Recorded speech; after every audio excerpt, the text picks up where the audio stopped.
నమస్కారం ప్రజలారా. మన జగనన్న మనం ఏదైతే చెప్పి మనం అధికారంలోకి వచ్చినామో దాని మీద వేల కోట్ల రూపాయలు సంపాదించినటువంటి పరిస్థితి.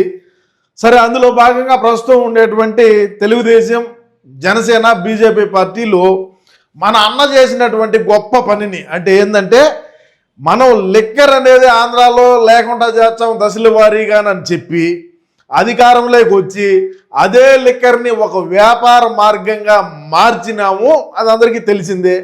దాని మీద వివరంగా అయితే ఒక వివరణ ఇయటము, ఆ బాధితులు బాధ అంతా కూడా ఒక వీడియో రూపంగా చేసి అయితే వదిలినారు. ఇది సోషల్ మీడియాలో ప్రస్తుతం తిరుగుతూ ఉన్నది. మన పార్టీకి డ్యామేజ్ జరిగేటువంటి వీడియో కాబట్టి ఖచ్చితంగా మనం కూడా ఒక విశ్లేషణ అయితే చేద్దాం. వీడియో కొంచెం పెద్దదిగా ఉండొచ్చు, దయచేసి చూసి మీ అమూల్యమైన అభిప్రాయాన్ని అయితే తెలియజేయండి. ఇక వీడియోలోకైతే పదాం. ఏంది కథ ఏందనేది చూద్దాం. పవర్ మనీ ఏంది, మనకి ఇంగ్లీష్ వచ్చే కదా.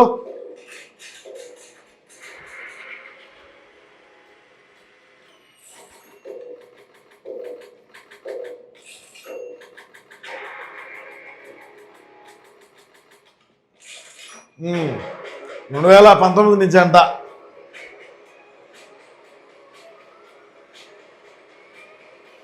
ఆహా,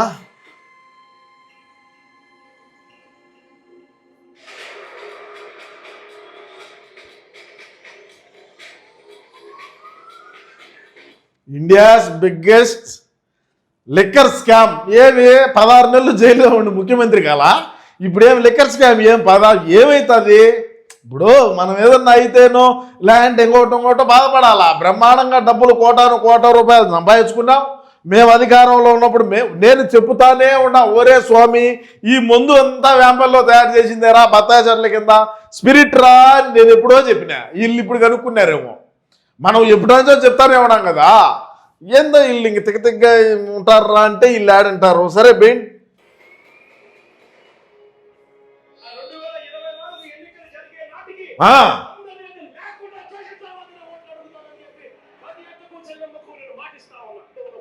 అదే ఇప్పుడు వచ్చింది ఏడంటే దెబ్బ అన్నే. 2024 ఎన్నికల సమయానికి ముందు అనేది లేకుండా చేసి ఓట్లు అడుగుతానని చెప్తున్నా అన్నాడు. మాటిచ్చి చెప్తున్నా అన్నాడు. మళ్ళా ఒక పాట రాపించారు. ఏమని? ఇచ్చిన మాట తప్పితే ఓటు వేయొద్దని చెప్పిన దమ్మున్నాడే మగను. అందుకే నీకు ఓట్లు ఇలా. ఇచ్చిన మాట తప్పితే ఓటు వేయొద్దని చెప్పిన దమ్మున్నోడే జగను అని చెప్పినారు. ఆ దమ్మున్నోడు జగన్ రా స్వామి, ఇచ్చిన మాట తప్పినాడు కదా, మనం ఎందుకు ఓట్లు వేయాలని చెప్పి అందరూ కూటమి ప్రభుత్వానికి పట్టం కట్టినారు. అదే లిక్కర్ స్కామ్ నువ్వు ఏం చెప్పినావు? మనం ఎన్నికల మేనిఫెస్టోలో ఏమి ఇచ్చినావు? ప్రతి ఆడబిడ్డకి ఏం చెప్పినావు? అక్క చెల్లెమ్మలకి ఏం చెప్పినావు? ఎటపోయినా ఈ మాటలన్నీ అప్పుడు కనపడరు. మనం ముఖ్యమంత్రి స్థానంలో ఉన్నాం, కుర్చీ అయితే దొరికింది, కూర్చున్నాము. మనం ఆడిందే ఆట, పాడిందే పాట. అది లిక్కర్ స్కామ్ కానీ, ఇంకొక స్కామ్ కానీ, మైనింగ్ కానీ, ఎర్రచంద్రం రవాణా కానీ, ఇసుక కానీ, గంజాయి కానీ, ఎటు ఆదాయ మార్గం ఉంటే ఎటు బట్టినే ఆదాయ మార్గాలే కదా. ఎట్టుంటే అట్ట డబ్బు కావాలా? దాహం, అధికార దాహం, డబ్బు దాహం. చెప్పు అయ్యి ఈ అవులే మాటలకి ఏమి ఇబ్బందిలే. మే 30, 2019.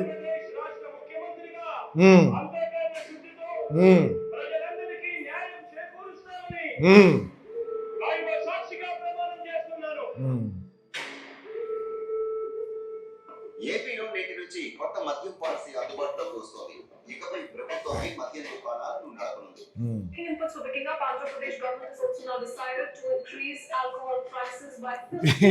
ఇండియా లెవెల్లో అత్యధికంగా మద్యం ధరల్ని షాక్ కొట్టేలా నిర్ణయించి మద్యాన్ని నియంత్రిస్తూ ఏం చెప్పినాడు? మద్యం ధరల్ని పెంచుతూ మద్యాన్ని నియంత్రించు అన్నాడు. మద్యం ధరలు పెంచినాడు, ఓకే, సామాన్యుడిపై తాగలేడు. దాన్నైనా సరే నాసి రకమైనటువంటి మద్యాన్ని కాకుండా గత ప్రభుత్వంలో ఏ కంపెనీలు అయితే ఉన్నాయో ఆ కంపెనీల డిస్టిలరీలు ఏమన్నా వాళ్ళు వచ్చేమన్నా దించినారా అంటే అది లే. వాళ్ళు కమిషన్లు ఇవ్వాలా, మనం అదే మందుని అమ్మాలా. ఎక్కడైనా సరే ఇంకా ఉండదులే, ఇంతలోకి ఏమైంది, ఇంకా మచ్చుగా ఉండదు, చెప్పనీలే, మాట్లాడదాం. ద ట్రూత్ ఏంది ఏంది, మనకి ఇంగ్లీష్ రాదు కదా. ముంబైని గడగడలాడించిన సంబంధించిన మాఫియా డాన్లు హాజీ మస్తా, మ్మ్. కరీం లాలా, దావూద్ ఇబ్రహీం ముఠాలు పారిశ్రామికవేత్తలను, వ్యాపారులను, ప్రముఖులను బెదిరించి సొమ్ములు దండుకునేవి. సరిగ్గా అలాంటి లక్షణాలే గంపగొత్తగా పునికి పుచ్చుకున్న అతి ప్రమాదకరమైన ముఠాని గత వైకాపా ప్రభుత్వంలో మద్యం మాఫియా ముఠా. అంటే ఇప్పుడు దావూద్ ఇబ్రహీము లేదంటే ఇంకొకడు అంతకన్నా మించినోడా మనన్న? అంతకు మించినోడా? వాళ్ళంటే ఏదో వ్యాపారస్తులను లేదంటే ఉంటే బిజినెస్ మ్యాన్లను వాళ్ళని వీళ్ళను బెదిరించి డబ్బులు అందుకుంటాడు. మన అన్న ఎవడైతే బేద సాదా బడుగు బలహీన వర్గాలకు చెందినటువంటి వాళ్ళు ఉంటారో వాళ్ళనే క్యాచ్ చేసుకుంటాడు, వాళ్ళ మీదనే వ్యాపారం చేస్తాడు, వాళ్ళ మీదనే వాళ్ళ జీవితాలతోనే వ్యాపారాలు చేసి కోటాను కోట్లు వేల కోట్ల రూపాయలు సంపాదించినటువంటి మన అన్న ఏడబోవాలా? దావూద్ ఇబ్రహీంలు వాళ్ళు వీళ్ళు అందరూ ఏడాడో కూర్చొని సంపాదించాడు. మన అన్న అట్లా కాదు.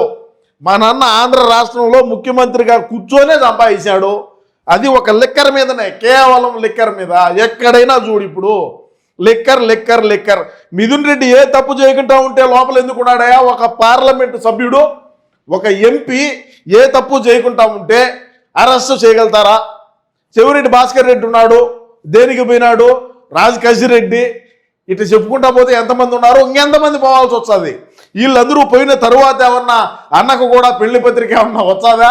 రాన్నైనా ఆహ్వానం మీకు కూడా అందింది, తమరు కూడా రావాలని. ఇది అట్టపోయి ఇట్టపోయి ఏం అవుతుందంటే చిలికి గాలి అయ్యేట్టుగా ఉన్నది.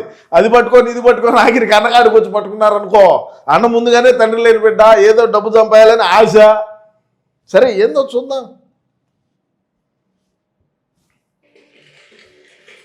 బా చూడండి 19 ఎన్నికల మేనిఫెస్టోలో జగన్ సంపూర్ణ మద్యపాన నిషేధం చేస్తానని అక్క చెల్లెమ్మలను మభ్యపెట్టి వాళ్ళ ఓట్లు దండుకొని అధికారంలోకి వచ్చిన జగన్ ఇచ్చిన వాగ్దానాన్ని తుంగలో తొక్కి తమ వ్యక్తిగత స్వార్థం కోసం ఏకంగా రాష్ట్ర మద్యం పాలసీని మార్చేశాడు. అవును సార్, మేము అధికారంలోకి రావాలా, మేము డబ్బు సంపాయాలా, మాకు ఎన్నో ఆశలు ఉన్నాయి. మేము అధికారంలోకి వచ్చింది ఎందుకు? ఏమి రాజారెడ్డి సంపాదించిన ఆస్తులు, రాజశేఖర రెడ్డి గారు సంపాదించిన ఆస్తులు అమ్మేసి ఏమన్నా రాష్ట్ర ప్రజలకు పెట్టాలనా? బెంగళూరు ప్యాలెస్ అమ్మే ఉన్నా పెట్టాలనా? మేము రాజకీయం చేస్తాను ఏదో 10 రూపాయలు 5-10 సంపాదించుకునేదానికే కదా ఆయన రాజకీయంలోకి వచ్చింది. ల్యాండ్ ఏమన్నా ప్రజలకు మేలు చేయాలా, మేము మాకుండే ప్యాలెస్లు అమ్మి రాష్ట్ర ప్రజానీకానికి ఇచ్చాము అని ఏమన్నా చెప్పినాము? ఆ రోజు చెప్పినాం. ఏమని? మద్యపాన నిషేధం చేస్తామన్నాం, చెయ్యిలా. అయితే ఏంది ఇప్పుడు? అయితే ఏందయా? ఇందో ఊరికే మౌలేగా ఉన్నది ఇది. మద్యాన్ని నియంత్రించి మా కుటుంబాల్లో ఆనందాన్ని నింపే విధంగా కూడా మద్యాన్ని నియంత్రిస్తూ బా అక్క చెల్లెమ్మలకు తోడుగా ఉండే ప్రయత్నం చేస్తా ఉన్నాం. ప్రయత్నం చేస్తున్నాడు. ఎంతమంది అక్క చెల్లెమ్మలు ఏడుచున్నారో, ఎంతమంది భర్తలు కోల్పోయి ఏడుచున్నారో, ఎంతమంది కన్న కొడుకుల్ని కోల్పోయి ఏడుచున్నారో నేను ఇప్పుడు చూపిస్తా చూడండి. ప్రభుత్వం కూడా మనదే అని చెప్పి మందేలే చూడండి ఇప్పుడు.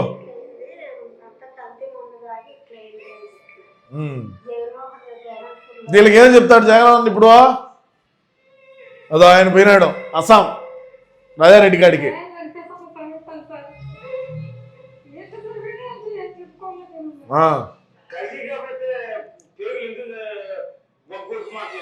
స్పిరిట్ 5 సంవత్సరాల పాటు స్పిరిట్ తెచ్చి అమ్మినాడా?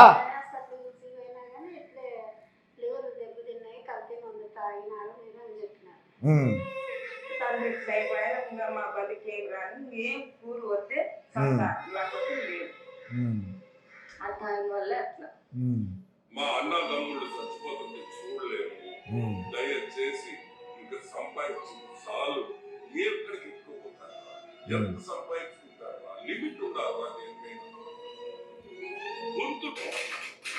లిమిట్ ఏ ఉండదు, లిమిట్ ఎక్కడా ఉండదు, లిమిట్ ఏ దానికి ఉండదు. ఇది కథ.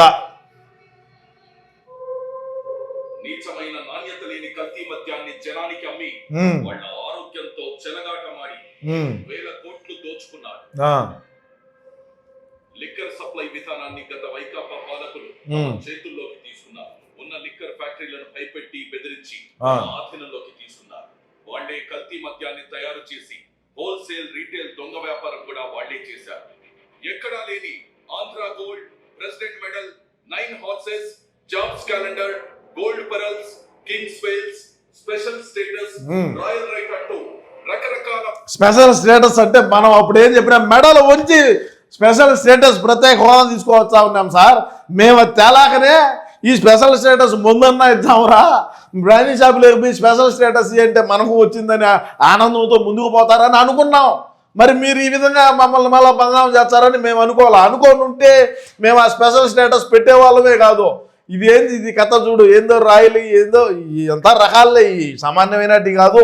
అమరావతి 9 అవర్స్ ఆ నుంచి వచ్చి ఇదేంటి 9 అవర్స్ విస్కీ అంట, గ్యాలక్సీ, కింగ్స్ వెల్లు, స్టార్ విస్కీ, ఏంది ఇది Amaravati, Andhra Gold, Black Gold, ఏమిటి ఇవన్నీ అయ్యే మనం వ్యాంపల్లో తయారు చేసినట్టే. హెచ్డి యాడైనా సరే హెచ్డి అంట, HD litre bottle HD. Okay by మీరు ఏంట్రా స్వామి. తయారయ్యే ఫారెన్ లిక్కర్ 10 రూపాయలుంటే అధికారంలోకి రాగానే దాన్ని 20 చేశారు. బై 20 రూపాయల నుంచి 40 రూపాయలకు, 250 రూపాయలది 420 రూపాయలకు పెంచారు. ఆ మరుసటి రోజే మళ్ళీ జీవో నెంబర్ 129 తెచ్చి అమాంతం మళ్ళా ఉన్న ధరలు పెంచేశారు. జీవో నెంబర్లు జీవోలు అన్ని మనీయే. అర్ధరాత్రి జీవోలు విడుదల చేస్తాం, అర్ధరాత్రి జీవోలు మేము సంతకాలు పెడతాం. మాకు ఎట్ట ఇష్టం ఉంటే ఏ రకాల డబ్బులు ఆదాయం వస్తా ఉంటే ఆ రకంగా చేశాం సార్. వాళ్ళు ఏం చేసినా నడిచిపోతుందని నాజీ పోకడలతో ప్రవర్తించారు. రేటు పెంచితే సగటు ప్రజలు తాగరని వేదాలు వల్లించిన జగన్ రాష్ట్రంలో 72% మద్యం అమ్మకాలు పెంచేస్తూ కొత్త మద్యం పాలసీ ప్రవేశపెట్టారు. 25,000 కోట్లు మా రెవెన్యూ స్టేట్ కి ఇస్తాంటే ఎక్కడి నుంచి వచ్చింది? సంవత్సరానికి 25,000 కోట్లు, అంతకుముందు 15,000 కోట్లు ఉండేది, 25,000 కోట్లు. 25,000 ఎక్కడి నుంచి వచ్చింది? రాష్ట్రం ఎవడైతే డైలీ వారి రోజువారీ కూలీలు చేసుకుంటారో వాళ్ళ జోబిల్లో నుంచి వచ్చింది. వాళ్ళ రక్తం అది, ఏం ఊరికే కాదు, అది వాళ్ళ రక్తం నైనా అయా సజ్జల, వాళ్ళ రక్తం. గతంలో కన్నా ఇప్పుడు పెంచినావు అంటున్నావు. ఎట్టా ఏం ఏం కడుపు కన్నదని చెప్తున్నావా? ఏం దీన్ని చెప్తున్నావు నువ్వు ఆ మాట? మనం ఏం చెప్పి అధికారంలోకి వచ్చినాం? మనం సంపూర్ణంగా దశల వారీగా చేస్తాం, ప్రతి ఇంట్లో ఆడబిడ్డలు సంతోషంగా ఉంటామని నువ్వు చెప్తే ఈరోజు మద్యం మీద వచ్చినటువంటి ఆదాయం మేము పెంచినామని చెప్తున్నావు. సిగ్గుందారుంతన్నా, సిగ్గున ఆధారవంతన్నా ఏం చెప్పి వచ్చినాం మనం? ఏమి చేస్తున్నాం ఈనాడు? వారే ఏం మాట్లాడుతున్నారా?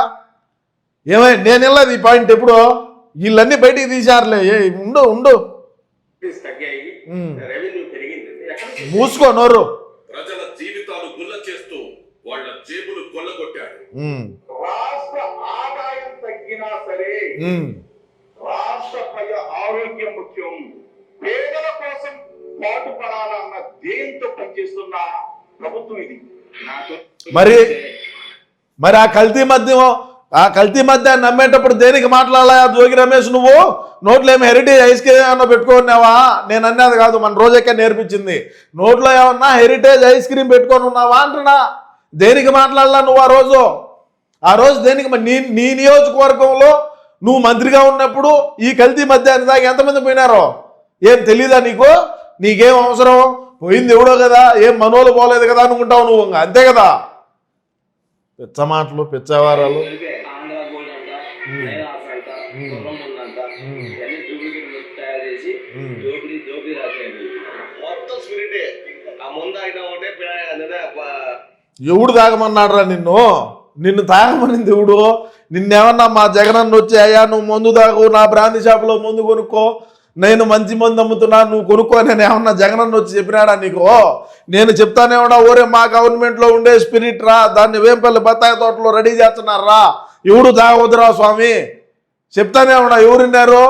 ఇప్పుడు దేవుడు బాధపడేది మీరే, పడండి.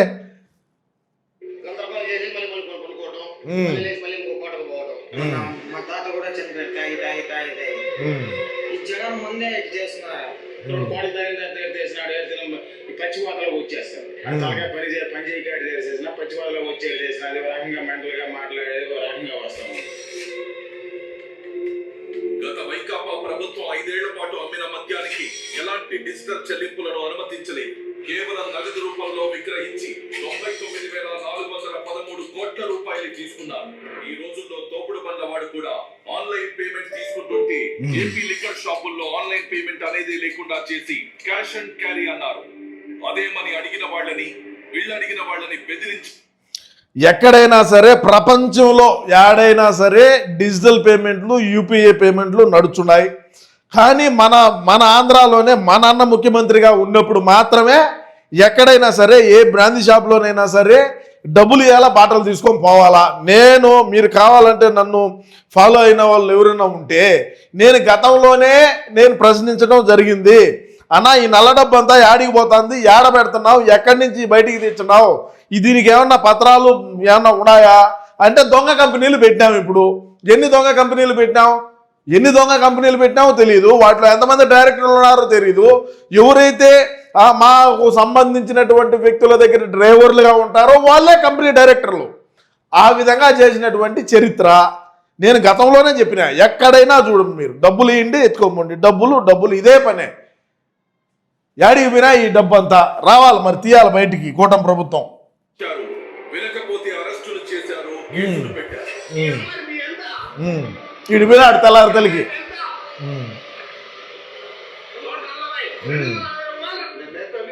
చిత్తూరు జిల్లాలో మద్యం రేట్లతో పెట్టారు ముఖ్యమంత్రి గారు. ఎందుకు అందరూ ఉసురు కోసుకుంటున్నాడు ముఖ్యమంత్రి గారు అంటే వాడిని ఇష్టం వచ్చినట్టుగా కొట్టి, వాడిని అవమానించి, వాడిని ఇచ్చేసి, వాడి కుటుంబాన్ని ఇచ్చి వెంటాడి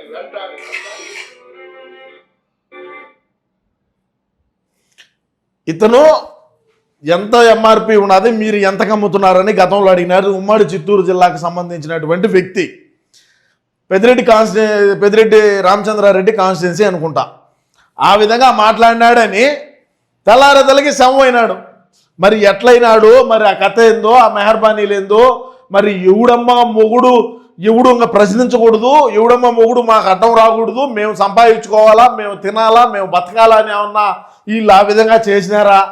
ఆలోచన చేయండి ప్రజలారా. మీరు కూడా, నేను చెప్పేది కాదు, మీరు కూడా ఆలోచన చేయాలా. ముఖ్యమంత్రి గారు అంటే ఎత్తుకో పొద్దున్నే లేడు. వాడిని అవమానించి, వాడిని ఇచ్చేసి, వాడి కుటుంబాన్ని ఇచ్చి వెంటాడి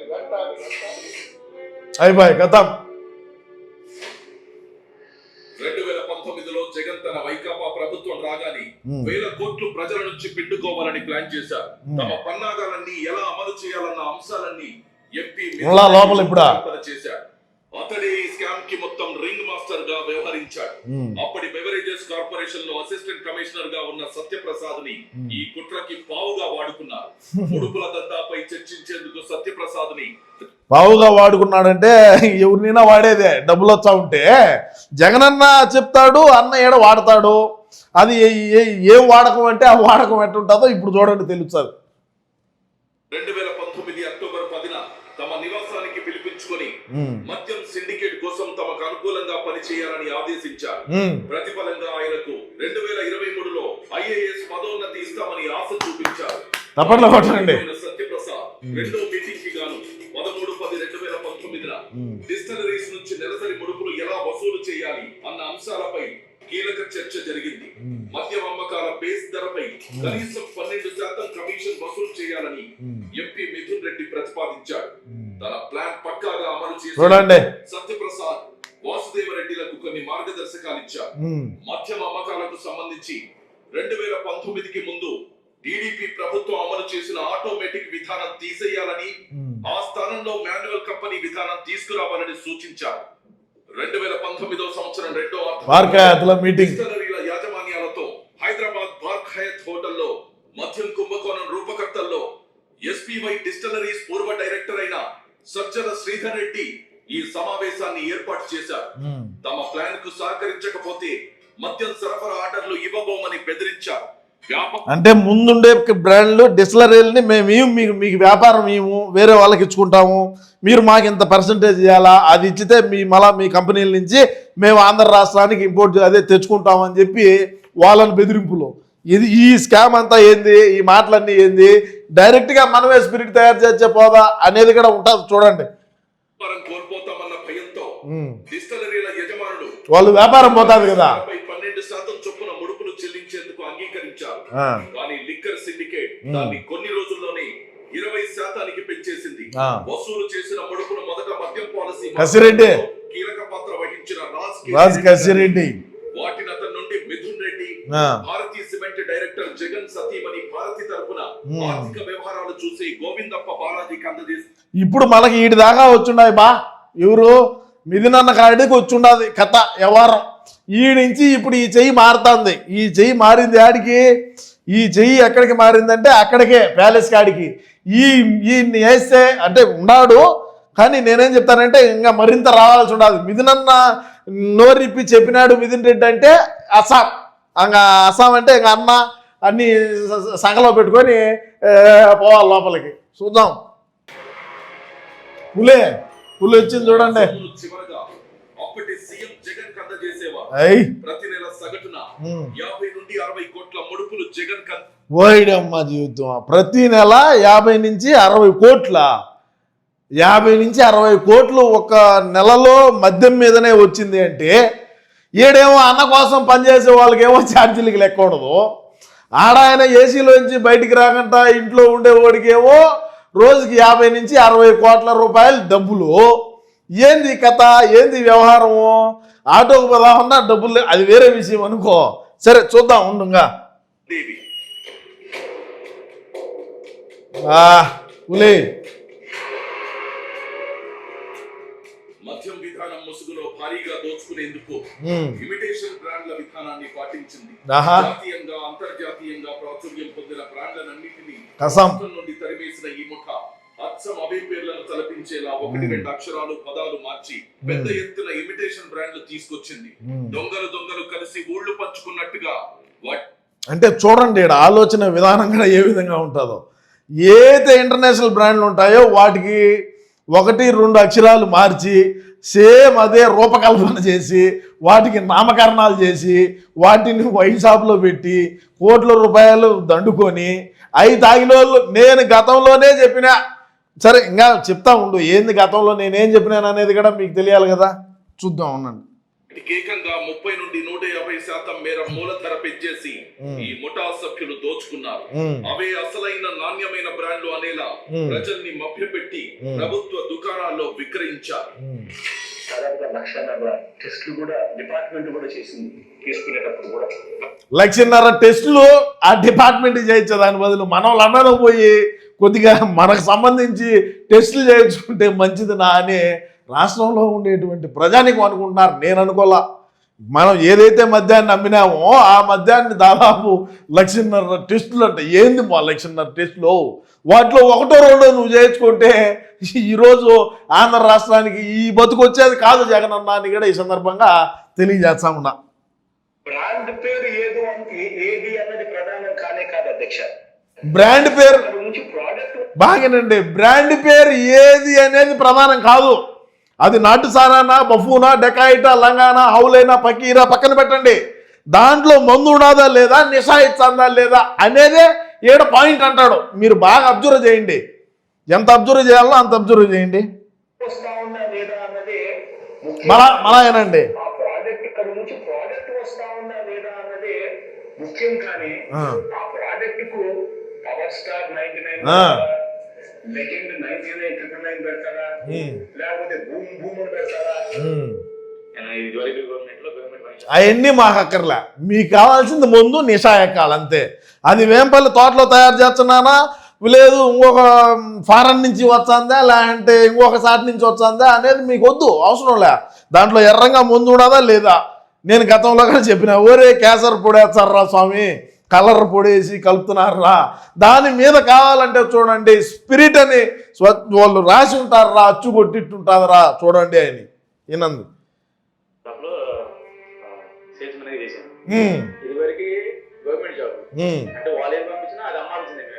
అంతేలే.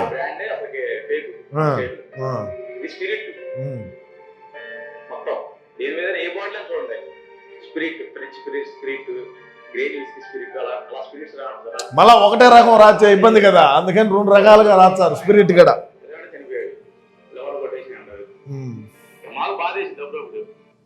లివర్లు కొట్టే నేను గతంలో ఏం చెప్పినాను, 2024 ఎన్నికల్లో మన అన్న ముఖ్యమంత్రిగా అయితే ఈ మద్యం దాగి లివర్లు కిడ్నీలు పాడైపోతున్నాయని కొంతమంది నన్ను అడిగితే నేను వాళ్ళకి ఏం చెప్పినాను అంటే 2024లో అన్నను మళ్ళా ముఖ్యమంత్రిగా చేయండి, ప్లాస్టిక్ లివర్లు ప్లాస్టిక్ కిడ్నీలు తెచ్చి అతికించాడు, ఇబ్బంది లేదు అని చెప్పిన.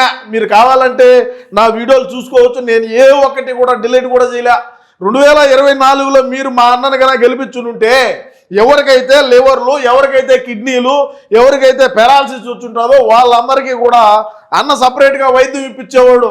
ఇంతకుముందు ఏం చెప్పినాడు, 2019 ఎన్నికల్లో వచ్చేటప్పుడు ఏం చెప్పినాడు, మేము అధికారంలోకి వచ్చిన తర్వాత ఎవరైతే ఈ మద్యానికి, గంజాయికి వీటికి అలవాటు పడి ఉన్నారో వాళ్ళందరినీ కూడా రీహాబ్కి పంపిస్తామని చెప్పినాడు. ఆ రీహాబ్లు ఎట్టపోయినాయో, మరి అది ఎట్టపోయిందో, మరి ఈరోజు ఈ కోట్ల రూపాయలు సంపాదించి ఈరోజు ఈ బతుకులేకి ఎందుకు వచ్చినాడో మరి అదేందో అర్థం కాల. చూద్దాం.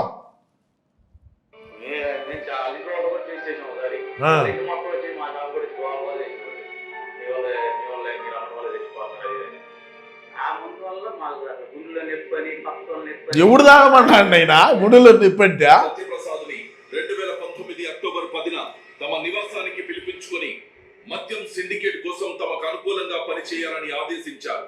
ప్రతిఫలంగా ఆయనకు 2023లో IAS పదోన్నతి ఇస్తామని ఆశ చూపించారు.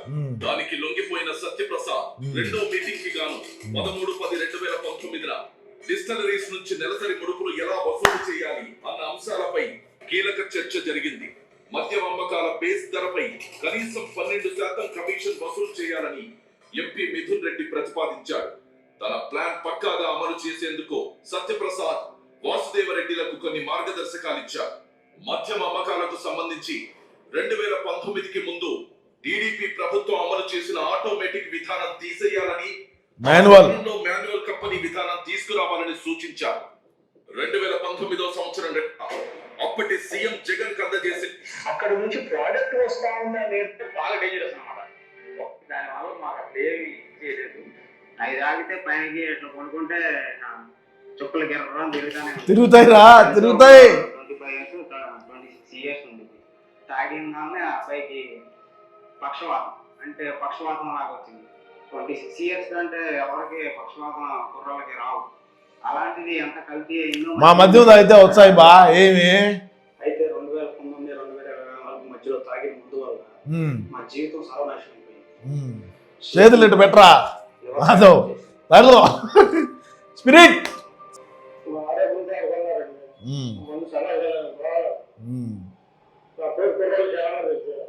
చెట్టు మంది అమ్ముతున్నాడు, ప్రజలంతా చచ్చిపోతారు. ఎవరైనా కూడా అట్లా అనుకుంటారు కదన్నా, చచ్చిపోయినారు ఇష్టం ముందు తాగినాకన్నా అట్లా తాగేసాక అట్లాంటివన్నీ మళ్ళీ ఇంటికి వచ్చిన. ఇప్పుడు ఈమెకి ఏమన్నా జగనన్న ఏమన్నా ఆదుకుంటాడా? ఏమన్నా ఈమెకి ఇల్లు లేదంటే ఇల్లు, ఇంక బిడ్డలు ఉంటే బిడ్డలకు చదువులు, పెళ్ళిళ్ళు అన్నీ ఏమన్నా జగనన్న చూస్తాడా? ప్రతి ఆడబిడ్డకు చెప్తున్నా అన్నాడు. ఇంట్లో ఉండే షర్మిలానే రోడ్ల పడిగా పోయింది, ఇంక ఇల్లు ఎంత అనుకుంటాడు అంతే. అతను చెప్తుండే మన కొడుకు చెట్టు మంది నమ్ముతున్నాడు, బతుకులు జగన్ చచ్చిపోతాం అది ఇదని చెబుతాండే. మన అట్లన్నీ తెలిసి వల్ల కానీ మళ్ళీ అట్టించి పట్టిందమ్మా కొత్తామా బతుకుతాం, అది లేకపోతే బతుకులేమా అనేది. అసలు బ్రాండ్ల కంటే ఈ అనుకరణ బ్రాండ్లకు అధిక ధరలు ఖరారు చేసి ప్రభుత్వ ఖజానాను కొల్లగొట్టారు. ఇలా కొల్లగొట్టిన సొత్తంతా రోజు కూలీలు, పేదలు, సామాన్యులు, మధ్య తరగతి కష్టార్జితమే. ఈ పెద్ద మనిషికి బేసిక్లీ అధ్యక్ష ఆంధ్ర రాష్ట్రానికి లిక్కర్ ద్వారా ఎటువంటి డబ్బులు రాకూడదు.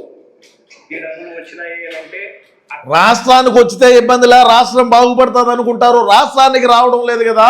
రాష్ట్రానికి రాకుండా మన జోబీలు లేకపోయిందనే ఆడ బాధ, ఆడ ఇబ్బంది కూడా. ఇప్పుడు వేరే కాదు, రాష్ట్రానికి వచ్చితే ఎటువంటి ఇబ్బంది లే, రాష్ట్రం బాగుపడుతుంది, రాష్ట్రం సస్యశ్యామలంగా ఉంటుంది, అంతా బాగుంటుంది. రాష్ట్రంలో ఉండేటువంటి ప్రజానీకం కూడా బాగుంటారు. కానీ రాష్ట్రంలో ఉండేటువంటి ప్రజానీకం కాదు ఇటు సమస్య, మన జోబిల్లోకి వచ్చి పడుతుంది కదా. రాష్ట్ర ప్రజల్ని పీడించి వాళ్ళ రక్తం తాగుతూ ఉన్నాం కదా అనేదే ఇక్కడ ప్రాబ్లం. అందుకే ఈరోజు మనం ఈ స్థాయిలోకి వచ్చినాం. ఈ లిక్కర్ గురించి ఇది బతుకు. అమ్మా చిన్న మంచా, నువ్వు చేసిన మంచా.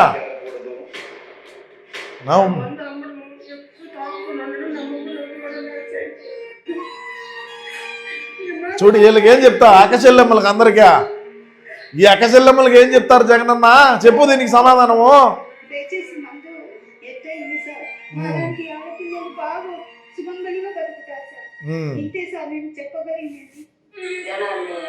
చంపుడు తినేస్తున్నాడు, హాస్పిటల్ పని చేస్తున్నాడు. ఏం చేసింది ఏం లేదు, వాళ్ళ ఉపయోగం ఏమీ లేదు. నాకన్నా చిన్న వయసు మా ఇంట్లో మాకేమో పాప చాలా మంది ఇట్లా చిన్న వయసులే, పెద్ద కాదు. ఎవరికేం చెప్తావా?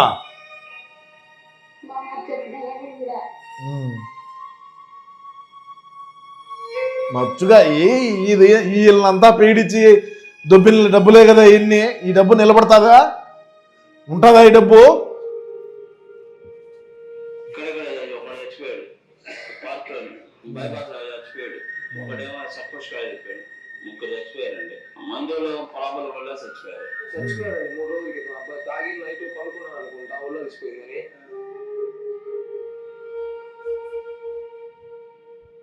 నాసిరకం మద్యాన్ని ఏరులా పారించి ప్రజల ప్రాణాలను హరించడమే కాక ఆ దోపిడీ డబ్బును దాచుకోవడానికి, డిస్టిలరీల నుండి ముడుపులు దండుకోవడానికి చూడు బంగారాన్ని సాధనంగా చేసుకున్నారు.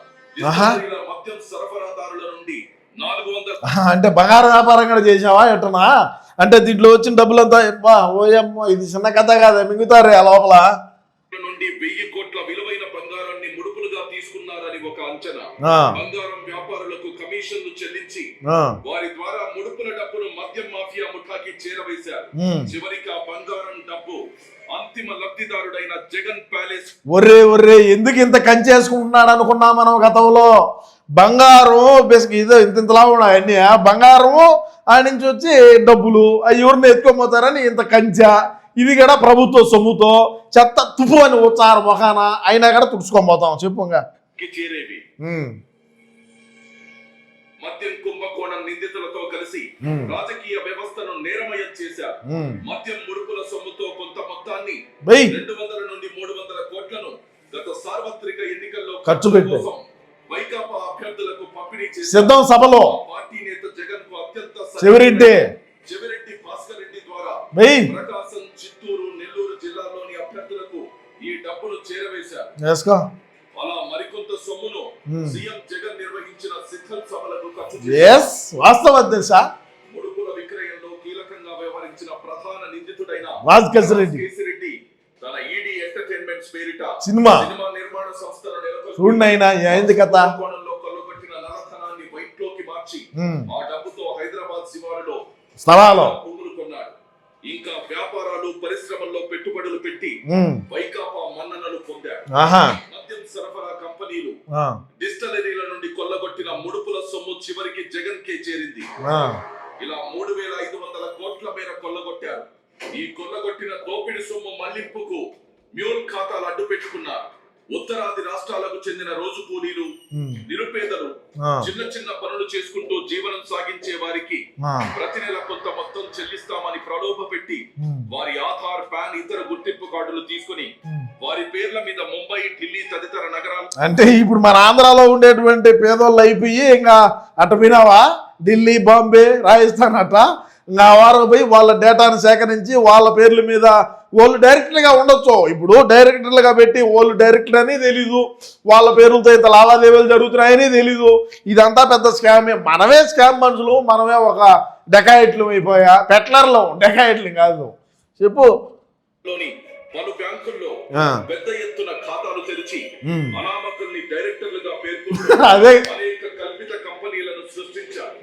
అనామకుల్లో ఎవరికి డైరెక్టర్లమనే విషయం తెలీదు.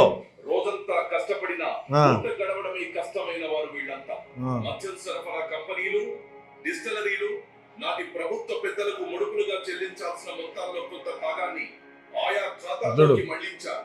వాటి నుండి ఆ సొత్తును బహుళ అంచెల్లో ఇలాంటి డొల్ల కంపెనీల్లోకి పంపేవారు. చివరగా ఈ సొమ్మంతా దుబాయ్, ఆఫ్రికా దేశాలకు తరలించారు. అక్కడ మైనింగ్, దుబాయ్, ఆఫ్రికాకు తరలించినారు. దుబాయ్లో మరి ఏ వ్యాపారం, అక్కడ మైనింగ్లో, ఆఫ్రికాలో మైనింగ్ చేద్దామనేది అది మన పెద్దిరెడ్డి గారు, మిథున్ రెడ్డి వీళ్ళంతా కూడా ఉన్నారు.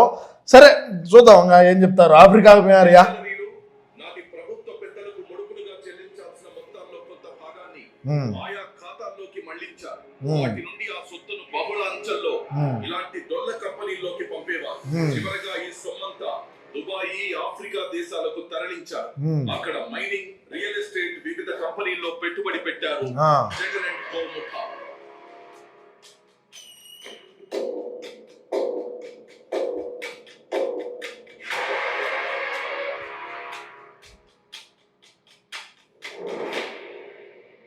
నరాలు నిర్వీర్యమై జనం వణికిపోయి, కలుషితం తాగి కాలేయం కుళ్ళిపోయి, మూత్రపిండాలు మలినమై కృంగిపోని జవసత్వాలెడిగి కడకు మనిషి మట్టిలో కలిసిపో. వాళ్ళకేం అక్కర్లేదు, జనం ఏమైపోయినా చింత లేదు. ఆ ముఠాకి ముడుపులు కావాలి, కమిషన్లతో సొంత ఖజానా నిండాలి, ప్యాలెస్లు కళకళలాడుతుండాలి. వాళ్ళు ఎవరు బయట తిరగడానికి అప్పులు కాదు. లక్షల కోట్లు మా నుంచి దోసుకొని లక్షల కోట్లు అప్పు చేసి ఎవరైతే స్కామ్ చేశారో వాళ్ళందరికీ శిక్ష పడాలి. మిగతా వాళ్ళ ఆ మందు వల్ల నష్టపోయిన జీవితాలందరికీ సుఖాలు సంతోషాలు కలగాలని కోరుకుంటున్నాను. సో ప్రజలారా, మనం చూసినాం కదా, అంటే గతంలో మనం చాలాసార్లు చెప్పుకున్నాము, చాలా విధాలుగా మాట్లాడుకున్నాం. మద్యం గురించి, మద్యం కుంభకోణాల గురించి, మద్యం పాలసీల గురించి, మద్యం తయారీ గురించి, ఎవరైతే కల్తీ మద్యాన్ని తాగి వాళ్ళ ఆరోగ్యాల గురించి మాట్లాడినాం, రకరకాలుగా మాట్లాడినాం.